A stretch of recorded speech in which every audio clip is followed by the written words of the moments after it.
Estimados y estimadas estudiantes, tengan ustedes un feliz día. Este video se realiza a modo de explicación para el tema de cálculo de masa molar que estaremos trabajando en la guía 1 que van a desarrollar ustedes. ¿Listo? Entonces vamos a comenzar primero recordando que nosotros estamos conformados por materia. Estamos rodeados de materia y estamos en contacto todo el tiempo con esta materia. Recordemos también que la materia es todo lo que ocupa un lugar en el espacio y es susceptible de tener masa. Eso significa que si yo tengo materia, yo puedo medir la masa de esa materia. ¿Y qué es la masa? La cantidad de sustancia. Entonces yo puedo sacar una pequeña parte de una sustancia y a partir de ella puedo medir esa cantidad de sustancia que saqué. Por ejemplo, acá tengo esta pequeña, estos dos imanes. Yo puedo retirar una parte de ese imán. Todo el conjunto tiene una masa, es una cantidad de sustancia. Yo puedo retirar una parte de ese imán y esta parte va a tener una determinada cantidad de sustancia a la cual puedo medirle su masa, y esta otra va a tener otra determinada cantidad de sustancia a la cual también puedo medirle su masa. ¿Listo? Entonces la masa es una propiedad de la materia que me va a permitir calcular, de acuerdo a unas unidades, la cantidad de sustancia que tengo de esa materia específicamente. ¿Sí? Entonces, hay diversos tipos de materias, tantas como sustancias tengamos. Principalmente hay cuatro. eh, los elementos, los compuestos y las mezclas homogéneas y heterogéneas. Y de ahí para allá ustedes pueden imaginarse la gran variedad de sustancias químicas que hacen parte pues, de estas clasificaciones. Entonces, pues podemos pensar en el nylon, que es un compuesto químico que al dársele forma de fibra, pues se puede adicionar a diferentes textiles. Muchas de nuestra ropa, por ejemplo las sudaderas, tienen cierto porcentaje de fibra de nylon. Algunas hilos también son hechos de nylon.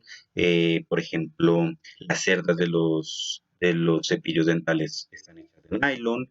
Las medias veladas también están hechas de nylon, entonces allí está presente este compuesto, que es un compuesto orgánico. Y también es susceptible de ser medido con la masa o de medir su masa. ¿Listo? También podemos hablar del azufre, que también algunos hemos tenido contacto con el azufre. En este caso, el azufre no va a ser un compuesto como el nylon, sino que va a ser un elemento puro. ¿Listo? Es un polvo amarillento, amarillo verdoso, que también, de acuerdo a la cantidad de azufre que podamos tomar, también podremos medir su masa. El sulfato de cobre, que es un compuesto, es una sal de cobre, en esta coloración especial, y también es susceptible de medirse su masa. Entonces vamos a tener en cuenta cómo poder trabajar el cálculo de la masa molar de algunas sustancias. Para este caso vamos a mencionar solo unos pocos ejemplos, pero la idea es que podamos extrapolar ese concepto a los trabajos que vamos a desarrollar en la guía. ¿Listo?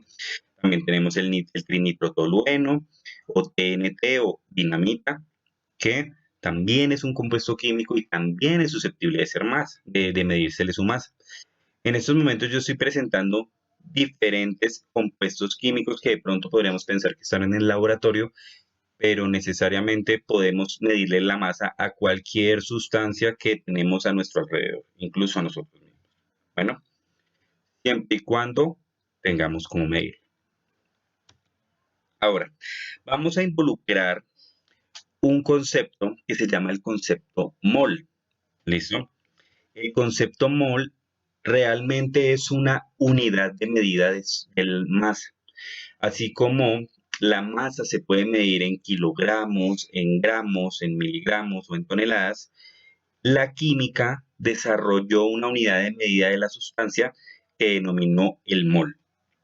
Y el mol o la mol es una unidad de medida o una unidad de cantidad de sustancia de medida de la cantidad de sustancia, que nos permite hacer un puente de comunicación entre la proporción macroscópica de la masa, que es la que podemos medir en gramos, en kilogramos o en toneladas, y la proporción microscópica de la masa, que es la que se podría tener en cuenta en función de la cantidad de partículas que conforman esa materia que estamos midiendo. ¿Listo? Entonces, el mol nos va a permitir establecer una equivalencia entre esos dos mundos, el mundo microscópico y el mundo macroscópico. Por definición, el mol es la cantidad de sustancia que contiene tantas entidades elementales, ya sean átomos, electrones, moléculas o iones, como átomos hay en 12 gramos del isótopo carbono 12, perdón. Significa entonces que un mol de átomos de cualquier elemento va a contener el número de Avogadro, es decir, 6,022 por 10 a la 23 átomos. Básicamente es una unidad de medida que nos permite establecer una equivalencia entre una medida microscópica de la masa y una medida macroscópica de la masa. ¿Listo? Pero ustedes dirán, ese 6,023 por 10 a la 23, ¿cómo se come? Resulta que es un número que está condensado y está escrito en notación científica. Y realmente equivale a este número grandote que estamos acá.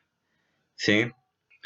Los que ya abordaron notación científica podrán recordar que en la notación científica, cuando yo reporto acá un por 10 a algún exponente, si el exponente es positivo, significa que me está representando una cantidad de movimientos a la derecha para poder agrandar el número.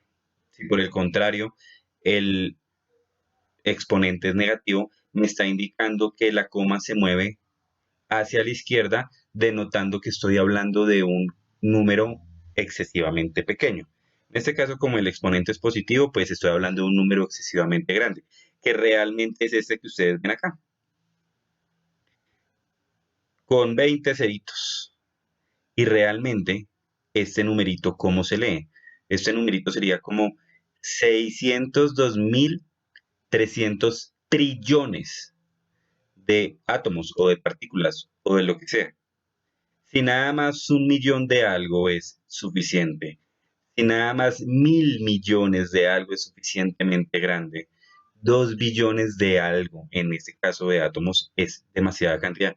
Pero el número de Avogadro nos relaciona, en realidad son trillones. Entonces, en una mol, yo puedo tener 602.300 trillones de átomos o moléculas de alguna sustancia. Incluso eh, si tengo más cantidad de moles, pues voy a tener mayor cantidad. Entonces, como estamos hablando de átomos y moléculas que son partículas eh, microscópicas, pues de una u otra manera la magnitud que nos permite traerlo a lo macroscópico a través de la masa molar.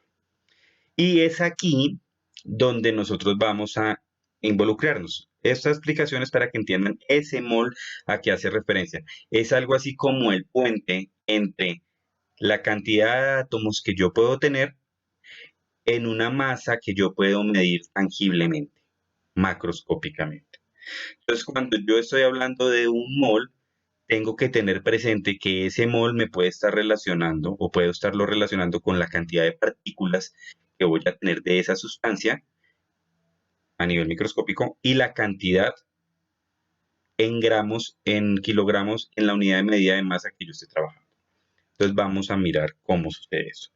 Para este proceso nos va a interesar única y exclusivamente esta equivalencia, que una mol equivale a la masa molar. Y automáticamente usted sabe que una mol también equivale a esta cantidad de partículas, de átomos o de moléculas. Pero nos vamos a centrar en esto, que una mol equivale a la masa molar. ¿Pero qué es la masa molar? La masa molar es la masa que tiene una mol de la sustancia que estemos midiendo. ¿Listo? ¿Cómo sabemos eso? Ya vamos a ver. Entonces, vamos a tener en cuenta esa equivalencia siempre. Una mol equivale a la masa molar, pero ¿cómo calculamos? ¿Cómo sabemos cuál es la masa molar? La masa molar va a cambiar dependiendo del compuesto que tengamos. ¿Cómo así? Vamos a ver. En la tabla periódica, ustedes van a encontrar un dato al cual vamos a recurrir constantemente en este tema, y es la masa atómica o la masa molar del compuesto. En este momento él me está relacionando la masa atómica, que la masa atómica está medida en unidades de masa atómica, pero podemos hacer la equivalencia a gramos gracias a ese proceso de las mols, y vamos a tener que este valor, que acá nos aparece como 12,01, como 14,07 para el nitrógeno, y así sucesivamente, dependiendo del elemento que estemos observando o que queramos trabajar, lo vamos a poder escribir como gramos. ¿Listo? Entonces, nuevamente volvemos. Y, por ejemplo, una mol del elemento carbono va a ser igual o va a tener una masa molar de 12,011 gramos. Significa que una mol de carbono va a tener 12,011 gramos. ¿Cómo sabemos eso? Pues porque vamos y buscamos la masa atómica y ya podemos hacer la equivalencia. ¿Listo? Ahora, esto va a suceder con cualquier elemento que miremos. El oxígeno. Una mol de oxígeno va a pesar 15,999 gramos. ¿Qué significa eso?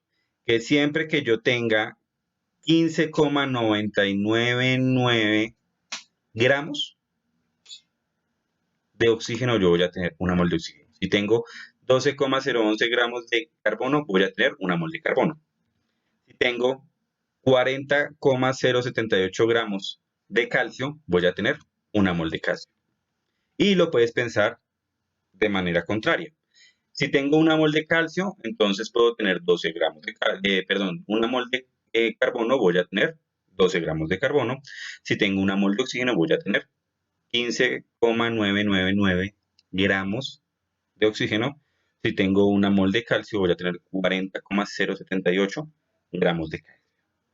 Esta es la equivalencia. La masa molar va a depender de la masa atómica que tenga el elemento.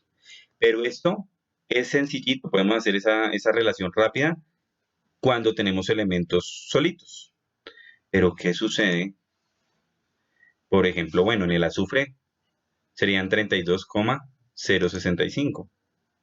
Pero ¿qué sucede si tenemos un compuesto químico?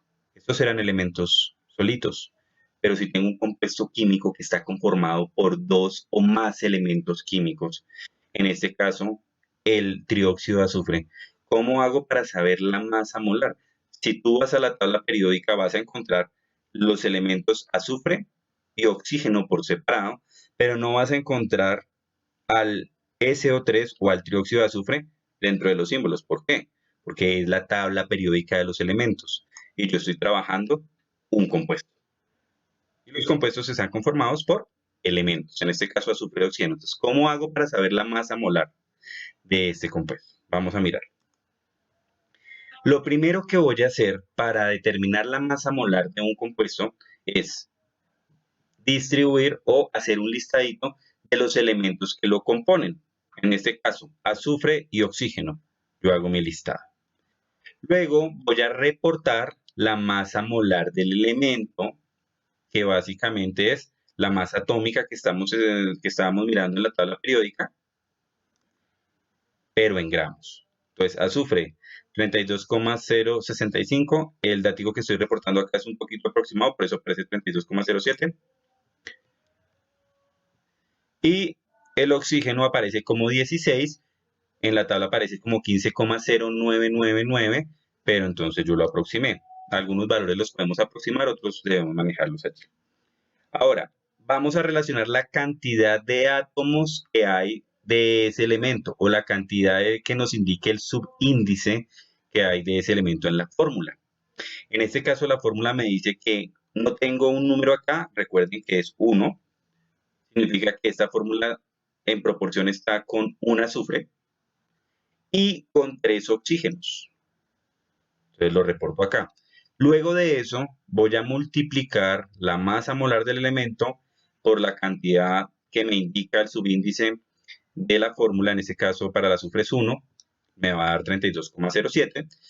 Y para el oxígeno, 16 por 3, salió de acá este pedacito de la fórmula que me está indicando la proporción de oxígeno que hay en ese compuesto, me da 48.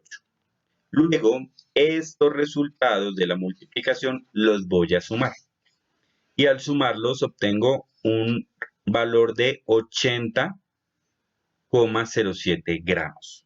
Eso significa que la masa molar del trióxido de azufre es 80,07 gramos. ¿Qué significa eso? Que en una mol de trióxido de azufre también tengo, o sea, que para que tenga una mol de trióxido de azufre voy a tener 80,07 gramos. Esto me va a permitir hacer una relación entre el mol y la masa molar. Vamos a mirar otro ejemplo de cálculo de eso. Ahora, tenemos este compuesto que es el ácido sulfúrico, cuya fórmula es H2SO4. Nuevamente, saco el listado de los elementos que conforman el compuesto, hidrógeno, azufre y oxígeno, voy a la tabla periódica y busco la masa molar del elemento. Para el hidrógeno 1,007 gramos, para el azufre 32,07 gramos y para el oxígeno 16. Ya sabemos que lo podemos aproximar. El valor va a variar un poquito dependiendo de la tabla que usen. Y relacionamos luego la cantidad en proporción de los subíndices. Es decir, me está diciendo que hay 2 hidrógenos en el compuesto, un azufre y 4 oxígenos. Hago la multiplicación de la masa molar de cada elemento por la proporción que tiene y esos resultados los sumo. En este caso, obtengo que la masa molar del ácido sulfúrico es 98,084 gramos. Significa que en una mol de ácido sulfúrico yo puedo tener 98,084 gramos. O que si tengo 98,084 gramos, tengo una mol de ácido sulfúrico. Recordemos que una mol de algo son 6,022 por 10 a la 23 moléculas de esa sustancia, átomos de esa sustancia. Espero que hasta ahí esté claro. Espero que este video les haya ayudado a resolver o a entender el proceso de cálculo de masa molar de los compuestos. Recuerden que cualquier duda o inquietud pueden comunicarse por los medios dispuestos para tal fin. Feliz resto de día.